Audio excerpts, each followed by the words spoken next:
Okay, next in the lesson, we're going to be creating the navigation in Photoshop. And in Photoshop, you can actually use something called the slice tool to create buttons that are linked. And I've never really used them before like that. When I created websites, I just used the banner and then I cropped out the little buttons onto separate images and then linked them through HTML coding. I never used Photoshop to do the linking, but I guess it does. That's what I learned through this lesson, so it was really interesting.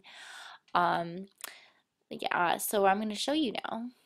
Okay, so here is the website so far. This is the home page.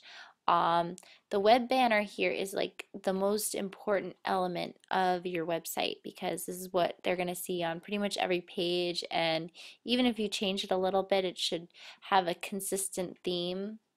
Um, for example, okay, I just thought I'd show you the Adobe homepage just because we're learning about Adobe software. And so here is their homepage. Now they don't really have a banner on top, they just have the navigation.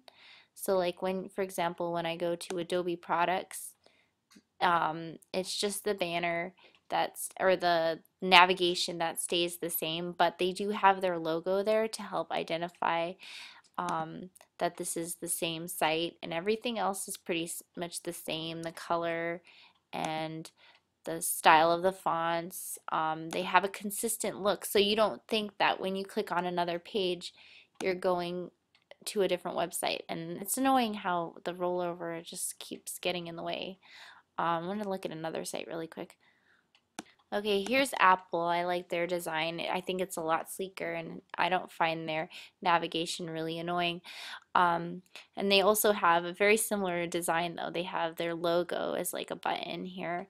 And then if I click on store, it goes to a page that it looks almost exactly the same. It's just the bottom here changes. Um, and if I go to click on Mac, this top part's the same. And so there's that consistency, and this really gives the whole feeling for the website, your masthead or your navigation bar. Okay, I just pulled a couple more sites to look at their mastheads. These are just ones that popped into my Best Buy because I was thinking about computers. And then I started thinking about Amazon. They have their masthead up here. It's got their logo and then some basic navigation. And then eBay has their navigation on the side, which is interesting. And then so does Yahoo. So enough about, I'm sure you guys can start looking on your own, just observing other people's sites. Um, but for now, we're going to work with ours. So let me pull that back up. Our masthead is pretty big in comparison. I think there's a trend towards having thinner and thinner mastheads like this. For example, let me just, if I were to squeeze it, it would be like that thin. I think it's a little bit old-fashioned to have a really boxy one that takes up a lot of prime real estate, which is like above the fold. You know, in a newspaper they have above the fold and below the fold. The above the fold articles are the more important ones. Well, in the web design, if it's above the fold is considered before you have to start scrolling down. People often don't even scroll down. So the top part of the site is the most important, and people are trying to optimize on that by making their mastheads skinnier on top here, like Amazon and Best Buy, and Apple's is very sleek, as you saw.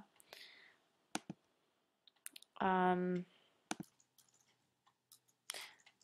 okay, so to keep the navigation continuous or like with the theme of freeze frame, the font that they used was for freeze frame was Cooper Black, so they want to use the same font for the navigation. I don't really like Cooper Black. I don't think it's very elegant. I don't think it's the most appropriate font for a photography site. I'd probably use something thinner, modern looking, or a script.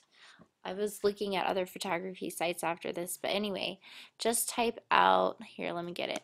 Okay, home, gallery, FAQ, and contact with 5 spaces in between and a Cooper Black regular at 24 points.